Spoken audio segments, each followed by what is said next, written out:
Hello everyone, welcome back to my another mini blog. দিনটা ছিল জন্মাষ্টমীর পরের দিন।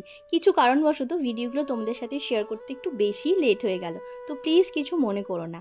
আজকে যেহেতু অনেক কাজ, তাই আমি অনেকটা তাড়াতাড়ি উঠে সবার আগে নিজে স্নান সেরে রেডি হয়ে মাধবকেও স্নান করিয়ে সুন্দর করে সাজিয়ে দিলাম। কেমন লাগছে আমার মাধবকে তোমরা কিন্তু একদম জানাতে ভুলো না। আমি এদিকে পুজো করছিলাম, আর কৌশিক আমার পাশে বসে আজকে রান্নার জন্য পনিরগুলো সব কেটে রাখছিল। যাই হোক, তো আমি মাধবকে তাড়াতাড়ি করে খেতে দিয়ে বসে পড়ি রান্না করতে, কারণ আমার ইচ্ছা যে আমি মাধবের সমস্ত ভোগের রান্না নিজের হাতেই করব।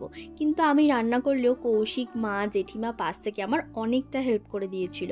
ওরা না থাকলে আমি হয়তো এতটা কখনোই একা হাতে পেরে উঠতাম না। তোমাদের সাথে কথা বলতে বলতে এখানে আমার পনির, রাইস, আলুর দম সবটাই রান্না হয়ে গেছে। এবার শুধু চাটনিটা বাকি, যদিও এত ব্যস্ততার মাঝে সবটা তোমাদের ভিডিওতে দেখাতে পারলাম। রান্না শেষ করি সবার আগে ফলগুলো সব কেটে নিয়ে মাধবকে ভোগ দিয়ে দিই। আর এখানে যা কিছু দেখছো সবটাই কিন্তু আমি নিজে হাতেই রান্না করেছিলাম। ভোগ দিয়ে আরতি করে খানিকক্ষণের জন্য আমি ঘরের দরজাটা বন্ধ করে দিলাম। আর আজকে যেহেতু নন্দ উৎসব, তাই আমার সমস্ত স্টুডেন্টগুলোকে দুপুরে প্রসাদ খাওয়ার জন্য বলেছিলাম। যাই হোক, সব কিছু কমপ্লিট হওয়ার পর বিকালবেলার দিকটা একটু ছাদে এসেছিলাম।